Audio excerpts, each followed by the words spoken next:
those researchers find themselves in the political crosshairs in a way that they were not before. And we are going to see how that field, now more mature, but also under more duress, performs in 2024 when companies have taken the step of pulling back some of the resources they had previously devoted to it. And not just resources, right? Because the platforms will often argue like, well, we're still devoting a lot of time and energy and resources to elections.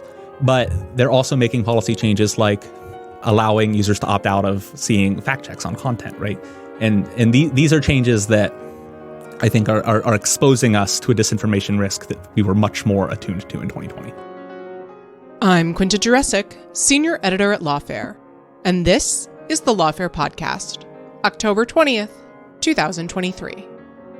Today, we're bringing you an episode of Arbiters of Truth, our series on the information ecosystem. Over the course of the last two presidential elections, efforts by social media platforms and independent researchers to prevent falsehoods from spreading about election integrity have become increasingly central to civic health. But the warning signs are flashing as we head into 2024. And platforms are arguably in a worse position to counter falsehoods today than they were in 2020. How could this be? To discuss, I sat down with Dean Jackson, who previously joined the Lawfare podcast to discuss his work as a staffer on the January 6th committee. He recently worked with the Center on Democracy and Technology to put out a new report on the challenges facing efforts to prevent the spread of election disinformation. We talked through the political, legal, and economic pressures that are making this work increasingly difficult, and what it means for 2024. It's the Lawfare Podcast, October 20th. The crisis facing efforts to counter election disinformation. To start things off, can you just tell me a little bit about this report that you've helped put together with the Center for Democracy and Technology? Yeah, absolutely. Thank you, Quinta.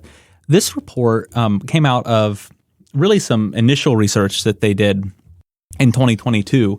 And I think at the beginning, the thought was really that there had been a lot of innovative efforts in the 2020 election and then in the 2022 midterms to really respond to the issue of election disinformation in the United States, to track it, to build relationships and partnerships between civil society, academia, government, and social media companies to improve responses to it. And CDT wanted to understand what had went well with those approaches, how they could be improved, how they were adapting. But what happened really, and I came on halfway through that process to sort of help them take that initial batch of research and continue it and craft it into the product that we recently released. What happened during that process is that the landscape changed dramatically, and the title of the report is Seismic Shifts, kind of alluding to those changes. Rather than writing a fairly sort of technocratic report about how these partnerships could be administratively or procedurally improved, we wrote a report about a space that's really increasingly under threat and a issue area that's in some ways regressing to one that looks much more like 2016 than even the improvements we had seen by 2020. Yeah, you sketch out a pretty bleak picture, I have to say. There's one point where the report writes, and I quote, "The 2024 election is likely to be the most vulnerable environment for political disinformation that the United States has seen in 8 years." That's pretty grim.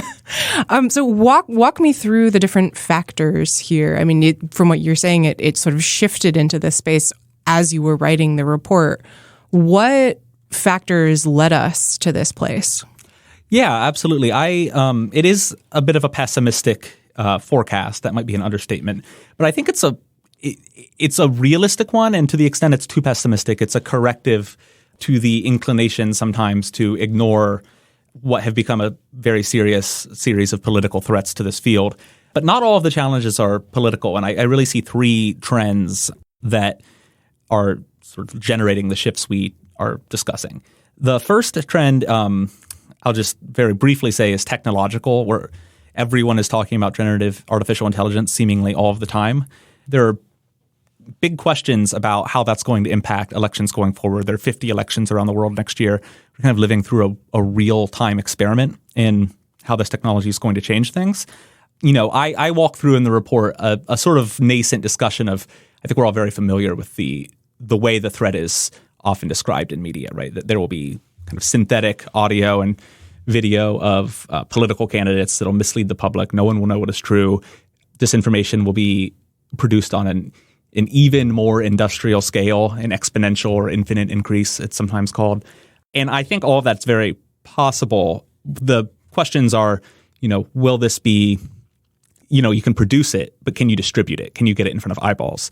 There's also, we sort of take for granted that this technology is going to be incredibly impactful. And I think it will be impactful in a lot of ways we don't predict. But when it comes to political persuasion, the discourse reminds me a lot of the Cambridge Analytica scandal, where there were all of these claims about the revolutionary potency of their advertising technology, much of which turned out to be marketing hype. And now that we are several years out and have academic studies, they find that that kind of micro-targeted advertising, it is more effective. It has a several percentage point gain on previous types of advertising, but that's not what you would call, it's not mind control. And I think this technology, it remains to be seen how much this will look like mind control, right? So the technological trends have people worried because they don't know how they're going to play out. They definitely enable a lot of mischief. We've already seen some of it since this report came out. We won't know what the impact will be, unfortunately, for some time, but we're going to learn. The second shift, though, is really more economic in the tech sector. All of the major tech platforms went through significant layoffs over the last couple of years.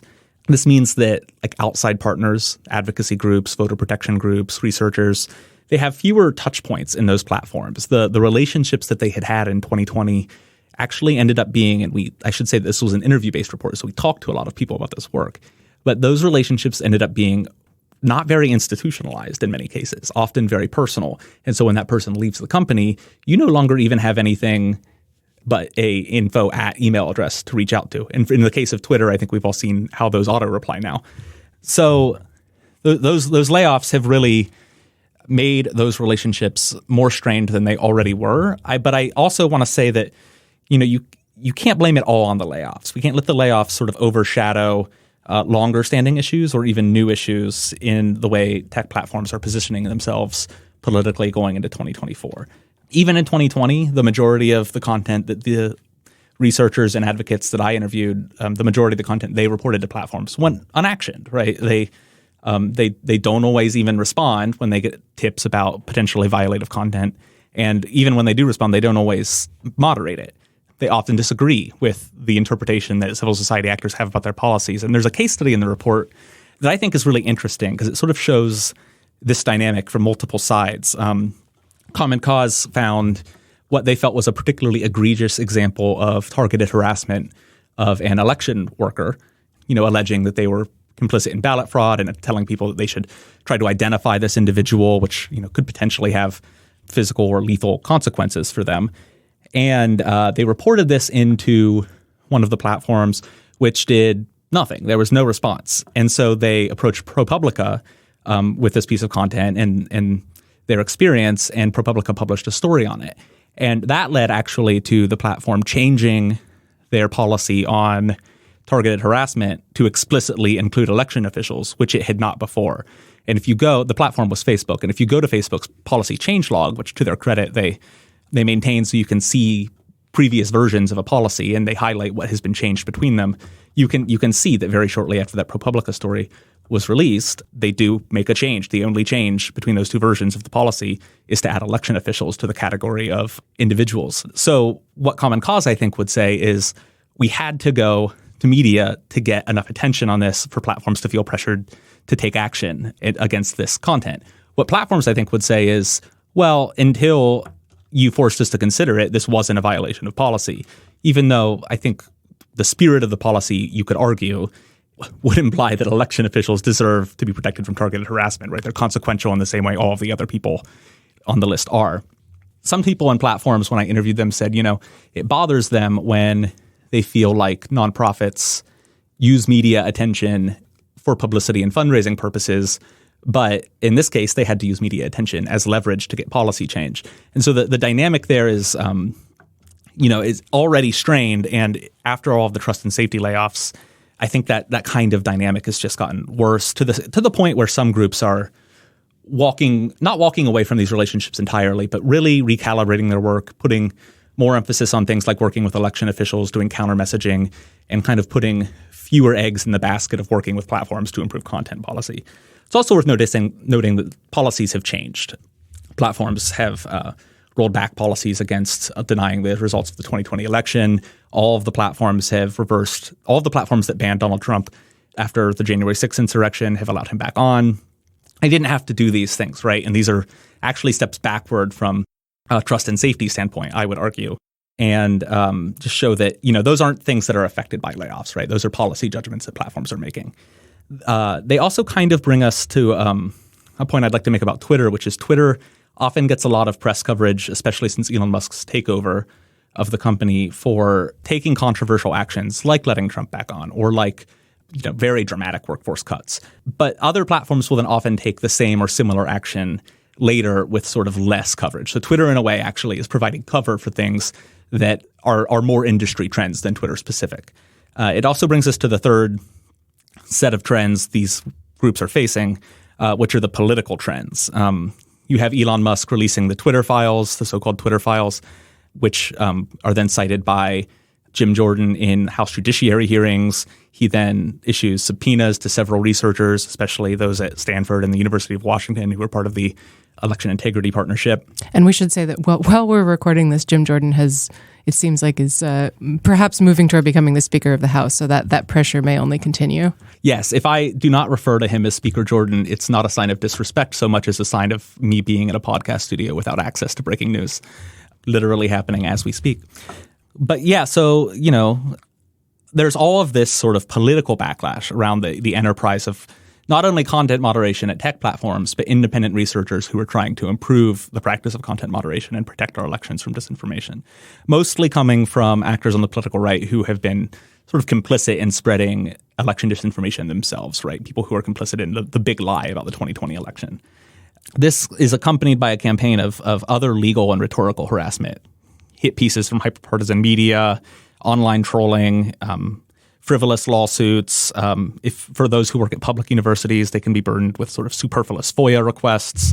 All of this takes them away from their work, requires their time and energy to respond to, makes their institutions sort of, risk-averse institutions like universities have to think about how to support this work. And for some people, it has particularly high costs. People like former Twitter integrity head Yoel Roth, or Nina Jankowicz, who was very briefly the head of the Disinformation Governance Board at DHS, who come under physical threats for the work that they did. All of this creates a sort of chilling effect in the field, and people are really worried about whether or not foundations will be as willing to fund this work going forward. How will they be able to interact with government partners when if you say the wrong thing in an email, that could end up in front of Congress, right? It really makes you question whether or not those relationships are sustainable in 2024 now that this work has been so thoroughly politicized. So there's a lot there, and I want to make sure we dig into all of it. But before we do, I think it would be helpful to kind of rewind the tape a little bit and take a look at what took place in this field in 2016, 2020 to kind of situate us about where we are relative to those places when we head into 2024. And so the report describes the 2016 and 2020 elections as, and I quote, a startup phase for these sort of efforts to protect information integrity during elections. Tell me a little bit about that. How does this field really, sort of developing profession in a sense, develop over the course of preparation for and in response to 2016 and 2020? Oh, what a great question, and what a great chance to talk about myself and my career. So I started paying attention to disinformation as an issue, what I consider to be kind of early, as a young think tank staffer at the National Endowment for Democracy. And we were really interested at that time about how big authoritarian governments overseas were projecting themselves outward. And I got to tell you, in 2013, it was hard to find a sympathetic ear on that topic in Washington. People did not take the issue seriously, which it did start to gain traction after the initial outbreak of the war in Ukraine, when there was a lot of press coverage about Russian disinformation in that conflict. But it's really the 2016 U.S. presidential election that catapults the issue of disinformation to the political forefront.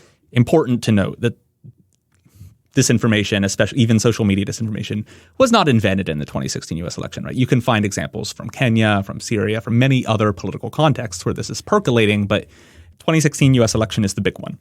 And in the aftershock of that election in 2017, you suddenly have an entire sort of industry of open source intelligence analysts emerge, who some of them then go to work for platforms directly, some found their own research groups, some are based in universities, some work in the private sector, some in the nonprofit, but they're all hunting for, online, disinformation campaigns, troll farms, just other forms of digital propaganda. And that process leads to both a lot of policy change. You see the U.S. government take this much more seriously. It, I think, sort of jumpstarts a larger conversation about social media platform accountability. And it also leads platforms to develop a great deal of their own policies around trust and safety. Going into 2020, that field, I think, had kind of matured. And researchers had a sense of how digital propaganda and disinformation work, what the threats and narratives and actors were likely to be that they needed to look out for. Platforms had a suite of policies and sometimes quite complex levers at their disposal to respond. Governments were keyed into the threat. And there was a machine that worked to try and protect the election. And it is difficult to say, I think, the extent to which that machine did or did not do its job. Obviously, there was an election. There was also an insurrection. Things could have been worse without the machine. And certainly, I think it did detect a lot of bad behavior and encourage a lot of policy development that was very promising. And, you have to think of this as an iterative thing where we sort of continually try to make the internet safe, or as safe as it can be, not a problem really that you solve. But it's really over those 4 years that I think this goes from a backwater issue to something that, presidents and president-elects talk about. In the 4 years since then, in the aftermath of the insurrection, it becomes clear that disinformation has really become part of the heart, I think, of a major part of the Republican Party, the ascendant, perhaps now dominant part of the Republican Party. And that leads, I think, to the politicization of this work. Those researchers find themselves in the political crosshairs in a way that they were not before. And we are going to see how that field, now more mature, but also under more duress, performs in 2024 when companies have taken the step of pulling back some of the resources they had previously devoted to it. And not just resources, right? Because the platforms will often argue well, we're still devoting a lot of time and energy and resources to elections. But they're also making policy changes I was just talking to someone this afternoon, but allowing users to opt out of seeing fact checks on content, right? And these are changes that I think are exposing us to a disinformation risk that we were much more attuned to in 2020. And so my read, and I'm curious what you think of this, of why there was this sort of surge of interest in this kind of work after 2016, and then why there's been this kind of retrenchment in 2020. And it's complicated by economic factors, by the particular culture of Silicon Valley, which we can talk about in a bit. But just focusing on the kind of the DC aspect of it is that post 2016, because what people were mostly focused on was falsehoods and trolling coming from Russia, that there was this way that you could kind of frame this as a problem that was external to the United States that, Americans needed to push back against. In 2020, the call is really coming from inside the House. And with January 6th, it becomes very, very apparent that this, as you say, is something that's really becoming increasingly core to the Republican Party. And that makes it obviously politicized in a way that it wasn't necessarily before, because there was this rhetoric of, we can all come together to defeat Russia, that kind of thing. That obviously is a little bit too pat, but I'm curious what you think of that framing. No, I think that's it. Maybe a little bit too pat, but by and large correct, right? The reason the federal government was willing and able to get involved in this space at all, even before Missouri v. Biden, was because it dealt with foreign actors who don't have the First Amendment free speech protections that American citizens do. Now, there's a sense in 2017 that there's this, this old saying, which I think has never really been true, but that politics stops at the water's edge. And I think it is too simple to say that the 2016 election and the Russian influence operations around that election were something that Russia did to the United States. Most of the narratives that Russia used were sort of pre-existing narratives in U.S. politics. I think you could have found very similar content on any number of conservative websites. And the rise of sort of hyper-partisan online media in that period and in the years since has done a tremendous amount of damage to U.S. democracy, and in many ways looks like it rhymes with perhaps the types of content you were seeing out of Russian campaigns.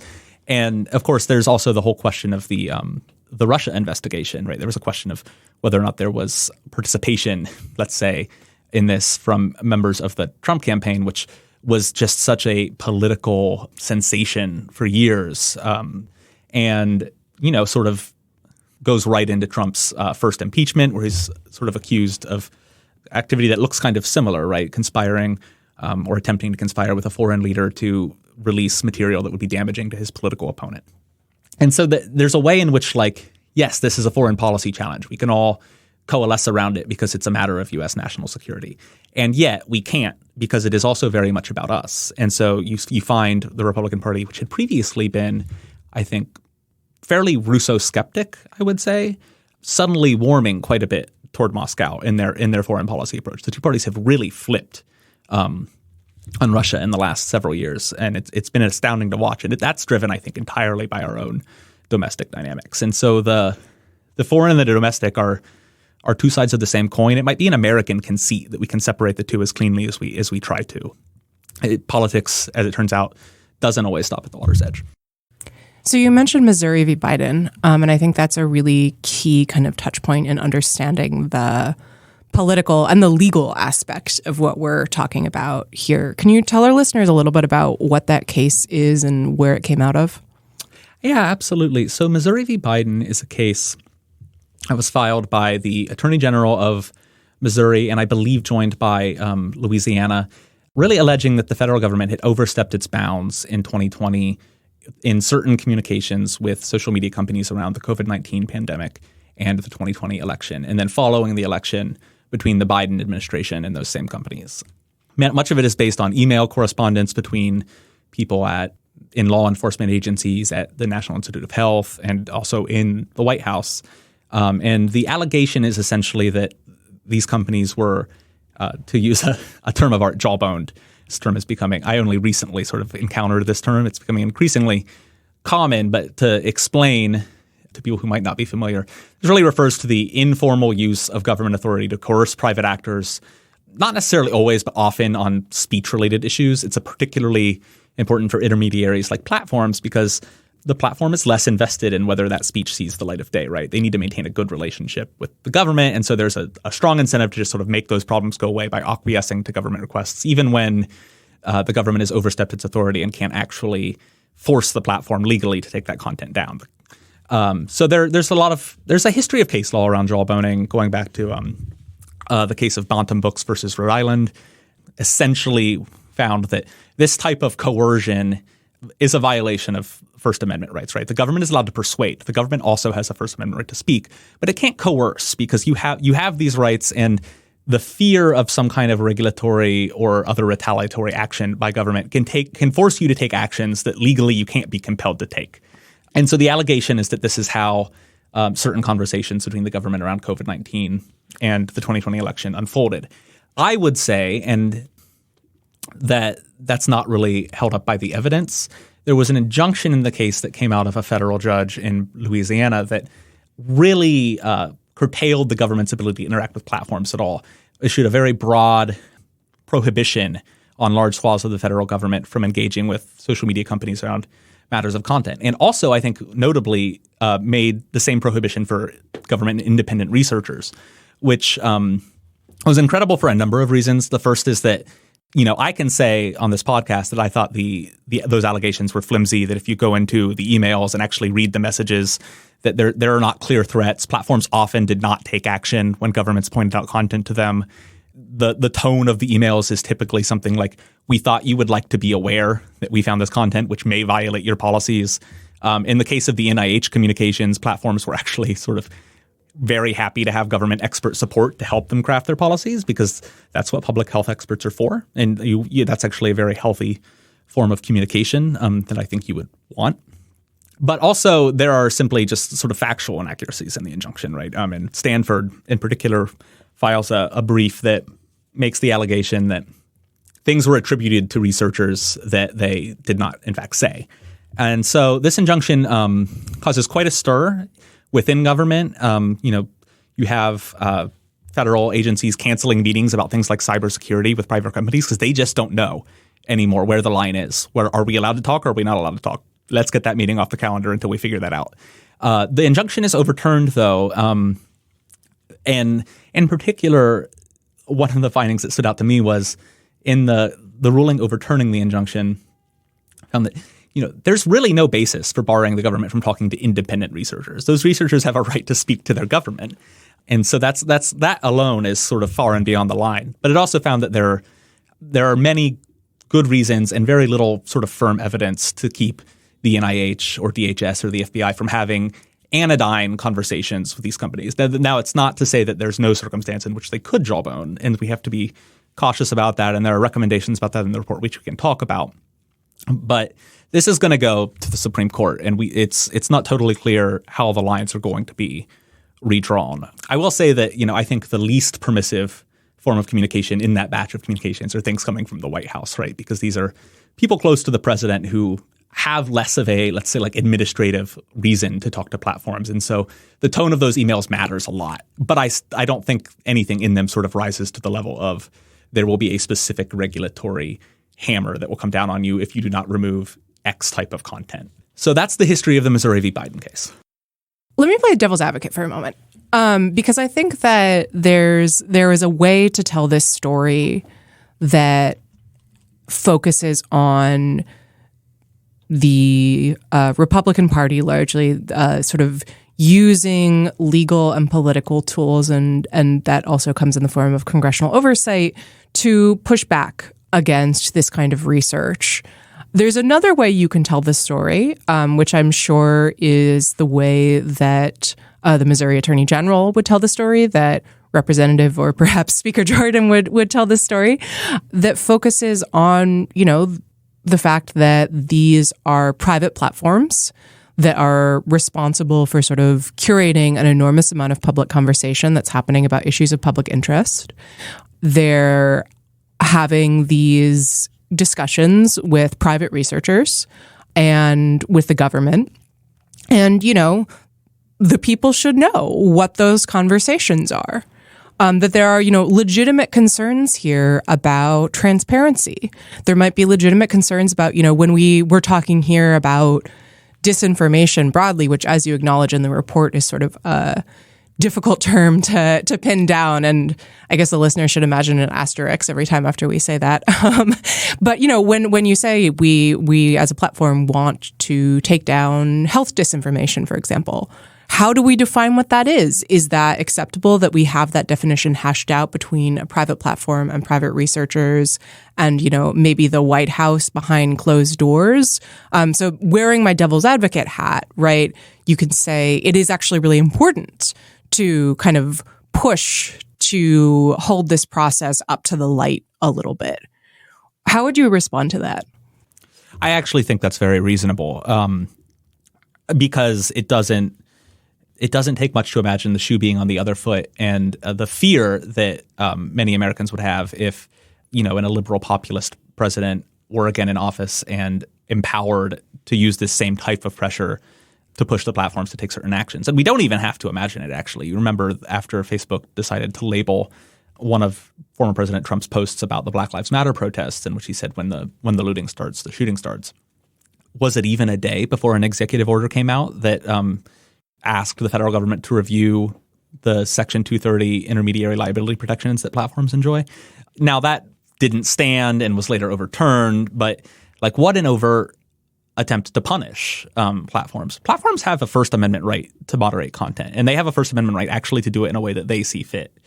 That is both to our benefit and bane, I think, because I have a lot of opinions about how platforms should moderate content, and I can't make them do it, right? And that bothers me as much as it bothers anyone else. But it's also very good because it means I can't make them do it, and people who disagree with me should take great comfort in that, just as I take comfort in the fact that they can't make them do it. Now, what would it mean to hold these conversations up to the light? I think it would be wise to hammer out some kind of, whether through legislation, regulation, voluntary disclosures by the platform. Tell us when our government talks to platforms about content. Let us read the emails. Maybe establish a better process than email to report this type of content in, so people can make the decision as to whether or not this has gone too far. I do think as a public we have a right to question that. I don't happen to think it went too far in this instance, but for the future, I would like to see that safeguard explored. And platforms have done this for past issues, things like government requests for personal data around the world, right? They will publish the number of requests they get and where, and I think how many they complied with.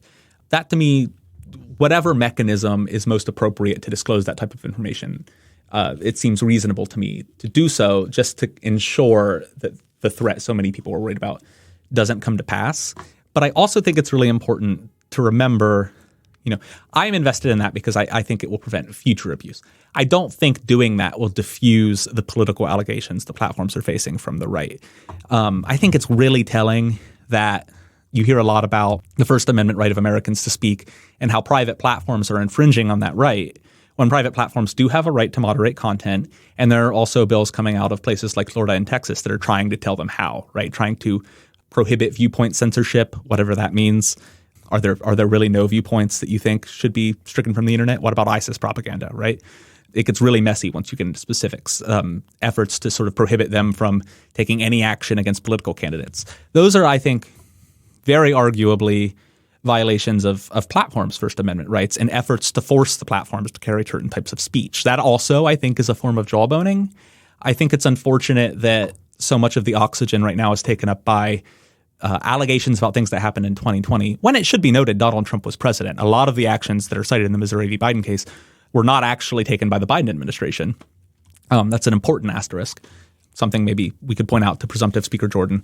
But I do think that it's worth having those processes in place, but we should remember that there are always going to be informal types of pressure politically that hyperpartisan media, elected officials, and other political actors can bring to bear on private platforms to encourage them to act a certain way. And we saw that actually around January 6th when the platforms sort of were hesitant to use every lever at their disposal to reduce the spread of sort of conspiracy theories or violent incitement, right?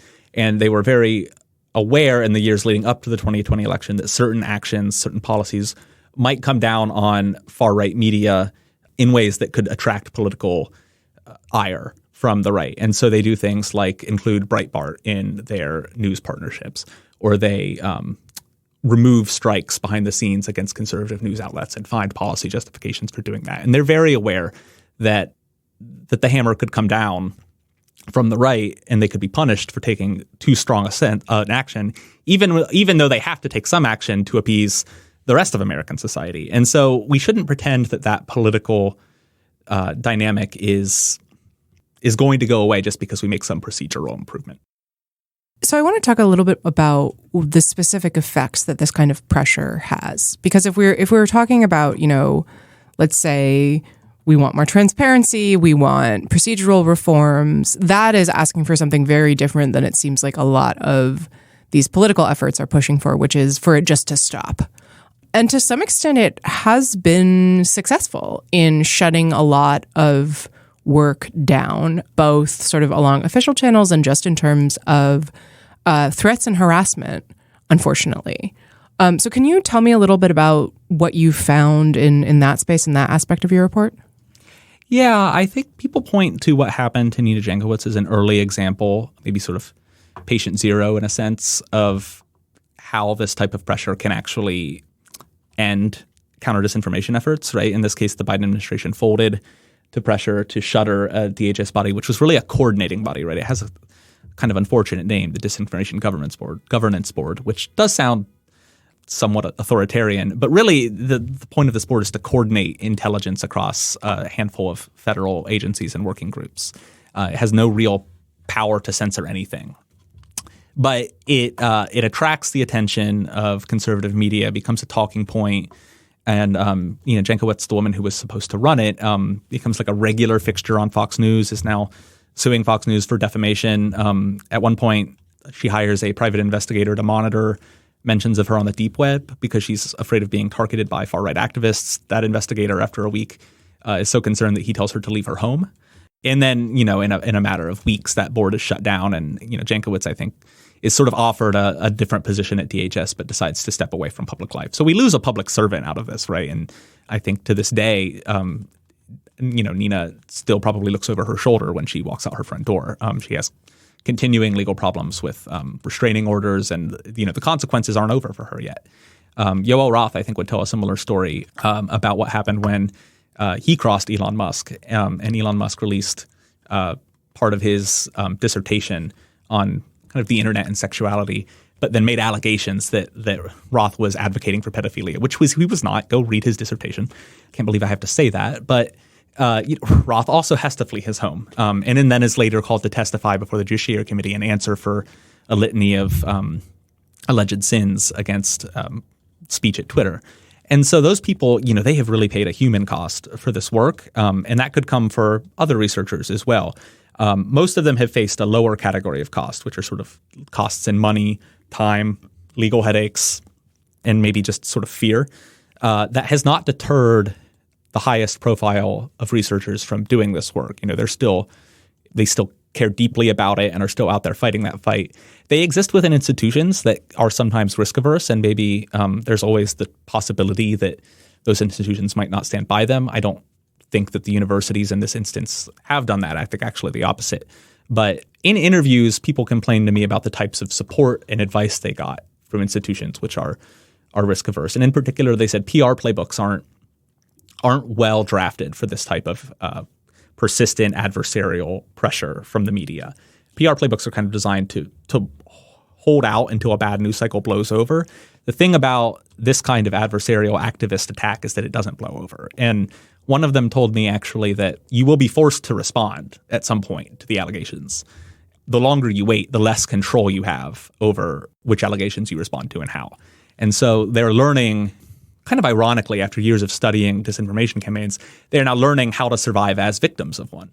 That's been a learning curve for both them and their institutions. And one of the recommendations from the report actually is to invest more in shared strategies for coping with those problems, as well as shared legal resources, because when you get those subpoena requests, or when you get those FOIA requests, or when you get a frivolous SLAPP lawsuit, often, they have to find some kind of pro bono legal representation. They don't have budgets in their grants for this. That could bankrupt a small organization or one that's not well connected enough to find that. And there's not exactly a pool of lawyers who are easily contactable and ready to do this work. Maybe there should be.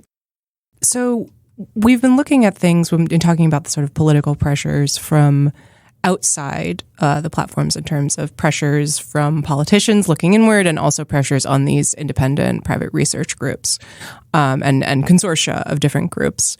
And then you also mentioned the sort of economic pressures within platforms and on platforms. And I think that's worth digging into more as well.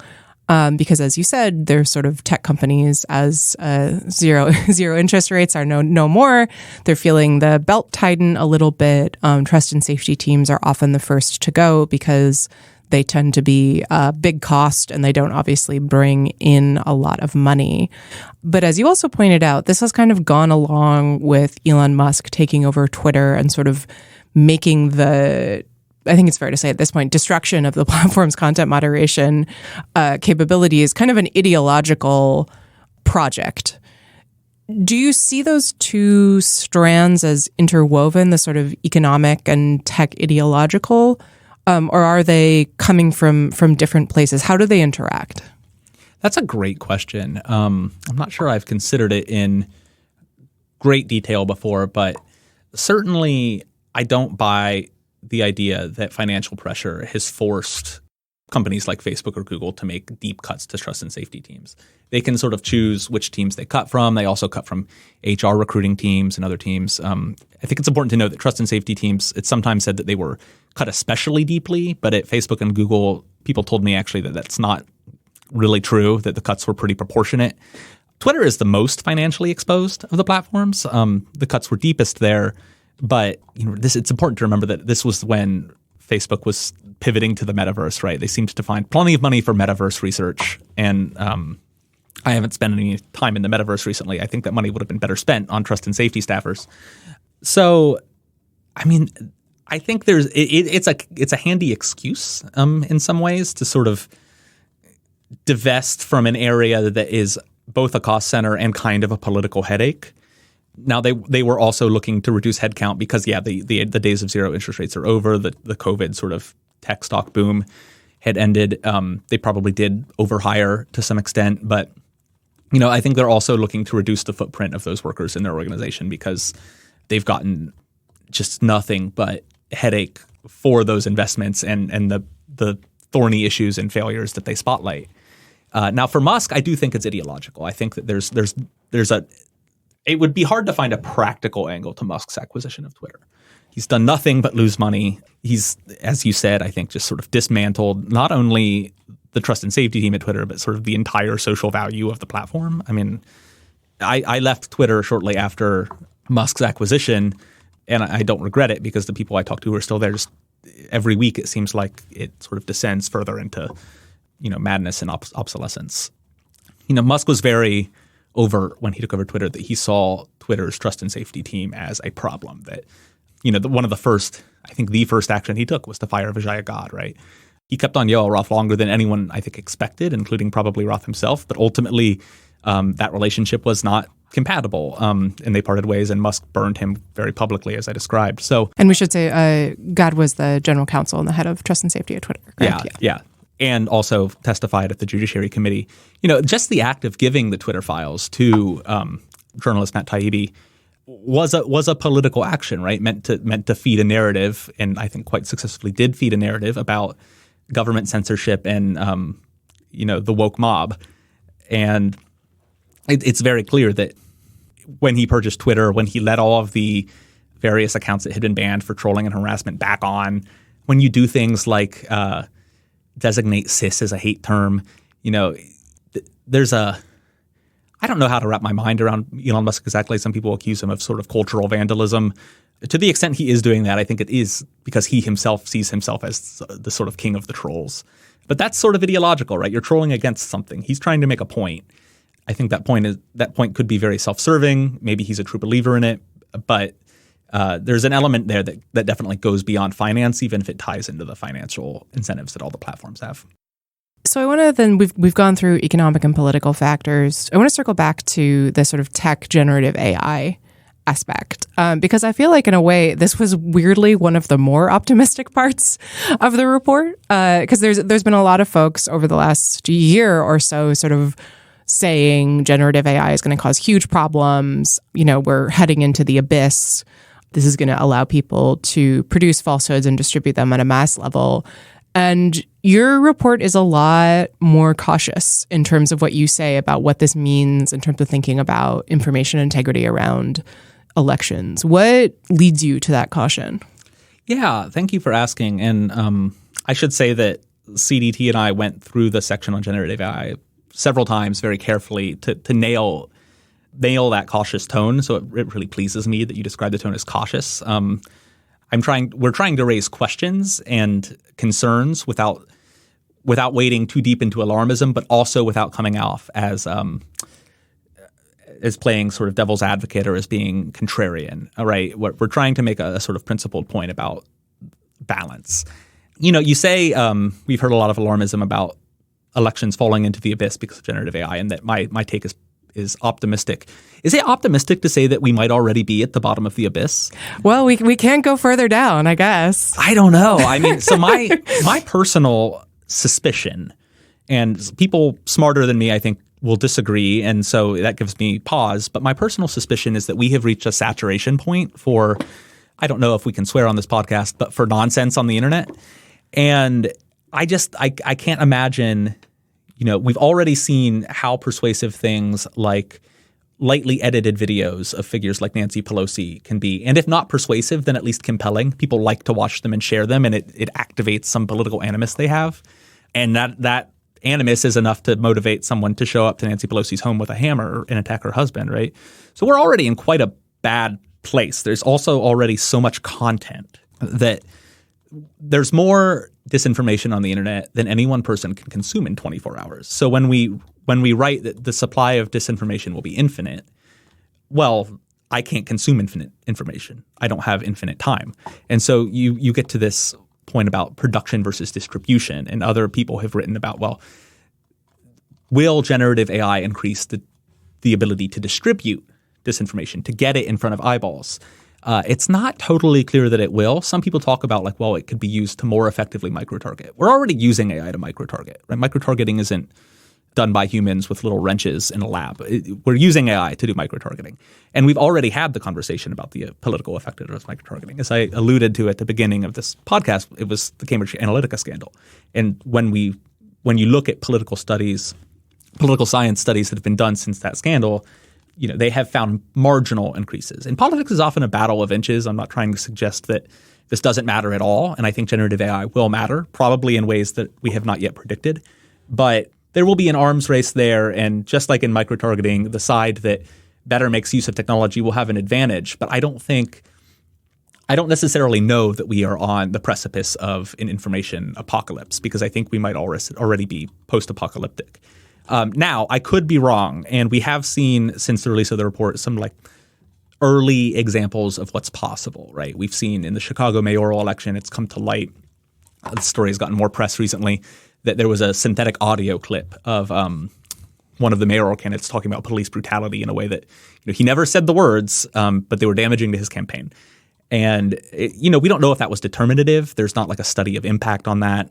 Probably that race would still have gone the way it did. But it happened, right? When you saw the sort of panic around deepfakes a few years ago, around deepfake video, it was hard to find examples, actually. It's no longer hard to find examples. And so we're going to live next year through 50 countries having elections, a real-time experiment, and whether or not this is going to be as bad as people predict. I think the jury is out. I think that we might find that we are already so polarized and so disillusioned, at least in the United States, that it might be difficult to get worse. And I don't know if that's an optimistic or a positive take. I guess, though, the caveat there that I should also raise is there are many people outside of the United States for whom perhaps things can get worse, or they may not have the protections we have, and they're worth thinking more about. Yeah, that's an excellent point. We've been focusing in the U.S. on this conversation, but I think Frances Haugen said that the U.S. gets the best version of content moderation as the product. The platinum standard. Exactly. So downgrade it from there for everywhere else. So, all right. So we've talked about a number of factors that could contribute to information apocalypse or help, continue the irradiated wasteland that is our post-apocalyptic informational world. What, in your view, just looking at the sort of landscape heading into 2024, what is the kind of nightmare scenario in your mind that could come to pass given all of these trends? And after that, I'm going to ask you about your suggestions in the report to avoid that. But before we want to get there, I want to lay out what it is that we're trying to avoid. Yeah, I think the specter of political violence is still with us, right? And you could see, given the recent changes in election administration law in states around the country, you could see states that have disagreements about whether or not to certify elections, and disagreements between individuals on county boards of election, disagreements in state legislatures, legal uncertainty about how to certify competing slates of electors. I think that like the sort of tidal wave of election disinformation that is surely coming in 2024, because it's come in every election in recent memory, we have weakened in many ways our election administration in this country, through funding, through changes in administration, through threats and targeted harassment that have chased election administration officials out of their jobs. I think that we're at sort of record levels of retiring election administration officials. Election poll workers are often elderly anyway, and so many of them retire and are not being replaced because who would want the headache? I worry a lot about that. And what's interesting to me is that's actually not a tech problem. That's a political and governance problem that we are facing. There's a big question in my mind, like 2020 was a weird year. There was a pandemic, you might recall. The Black Lives Matter protests rocked the nation. It was a traumatic year. And I think people were keyed up for violence in a way that I don't know if something like January 6th is possible again, but it could be, and I worry about it. I do worry that there could be violence. There could be more targeted violence, right?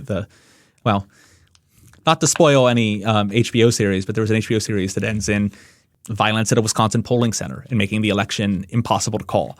That's not outlandish to me, actually. When you see militia groups stalking ballot centers in Arizona, that's not impossible for me to imagine. And I worry that disinformation will make that world more possible.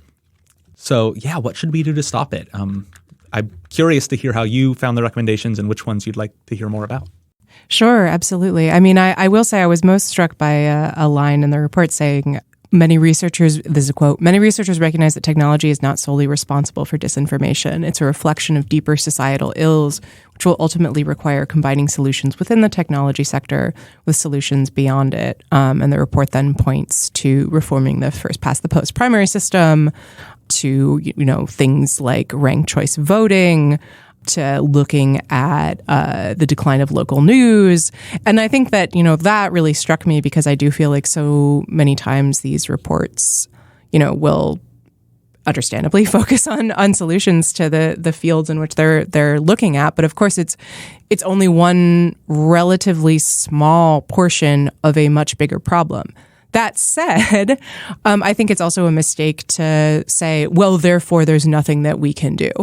That there is an element of, focusing on this specific area, we can figure out specific things that might really help make a difference. So we've talked a little about some of the proposals that you touched on already in terms of thinking about creating sort of support or PR or legal defense groups for researchers who are targeted in this way, perhaps the importance of transparency measures in terms of communications between the platforms and government to increase trust.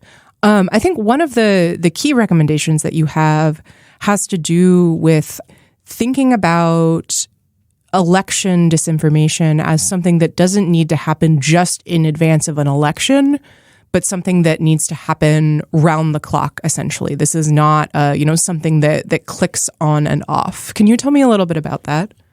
Yeah, as I said, this report was heavily informed by interviews. And one of the interview quotes that really stuck with me was that there's never a time when the franchise is not under attack. If you look at the changes to election law and the pressures on the election system over the last 3 years that I just discussed, they are all motivated by the big lie, by election disinformation from 2020, which I should again note is now permissible to spread on most major platforms. The overhang of that is tremendous, and it means that you can't stop combating that narrative just because the election is over, because it is being used to undermine the next election. Our elections are perpetually under assault from these kinds of narratives. And I should say that, one of the things that we saw in 2020 is that a lot of platforms wound down, as you found in your own work, wound down their efforts after the vote took place, which helped set up the circumstances for January 6th. That's right. And, in 2022, what do you see? You see a lot of politicians running for Secretary of State or governor or other consequential posts where they sometimes will have direct oversight of elections, where their campaign is motivated almost entirely by the idea that the 2020 election was stolen. Let's see. Were there any other particular recommendations you wanted to talk about? Well, I wanted to say on you flagged the recommendation about kind of widening the aperture beyond the tech sector. And that recommendation, I see it as in there to do two things. The first is to ward off strawman arguments. It is very common in this field for me to talk about social media disinformation and then to be reminded that, there's a lot of disinformation on broadcast media, in print. It's sort of difficult to isolate one part of the information environment out from all the others and demonstrate its impact in isolation. I fully agree with that and wanted to acknowledge it just because, let's take that off the table. There are reasons to focus on reforming social media. I do think there are probably independent effects that should be studied and responded to. So let's just get that out of the way. The other thing I wanted to do, though, is really encourage people in this field to think beyond tech about the way their work interacts with the rest of the political system. Because I do think things like gerrymandering, the first past the post primary system, just the way we elect our representatives in this country incentivizes a type of political rhetoric that has this negative feedback loop, right? I know that if I'm running for office and I'm a Republican running for state legislature, I have to win the base because they turn out to vote in the primary. That means I need to move to the right. If I say something extreme, I'm rewarded for it, right, with attention. The reason I have to do that is because we have a sort of two-party system that rewards, essentially movement to the fringe. And social media, I think, just amplifies those tendencies, right? Encourages sensationalism, extremism, combativeness, contentiousness. And it's really interesting, I think people think this is because we've sort of self-sorted into ideological camps, but there's a really interesting study on Twitter that actually finds that, no, people see people from the opposing political aisle all the time on Twitter, and they hate it. They see content from the other side in a forum that is designed to promote conflict. I think our whole sort of political and media system is designed to promote conflict, and that goes beyond social media. We have to think about the interplay there. To sort of paraphrase a recent essay by Yevgeny Muratsev, technology critics are paid to think about technology. They're paid to criticize technology. But that doesn't mean that all of the problems they observe are solely technological, or that the best way to respond to the negative externalities of technology are always in tech policy. And I really want to sort of take a step back and think about, well, how do we help not just social media, but our democracy at large? All right, we're going to leave it there. Dean, thank you so much for coming on. Thank you for having me, Quinta. It's always a pleasure. You've been listening to Arbiters of Truth, a Lawfare podcast series on the information ecosystem. The Lawfare podcast is produced in cooperation with the Brookings Institution. You can get ad-free versions of this and other Lawfare podcasts by becoming a Lawfare Materials supporter through our website, lawfaremedia.org/support. You'll also get access to special events and other content available only to our supporters. The podcast is edited by Jen Pacha-Howell, and your audio engineer this episode was Noah Mosband of Goat Rodeo. Our music is performed by Sophia Yan. As always, thanks for listening.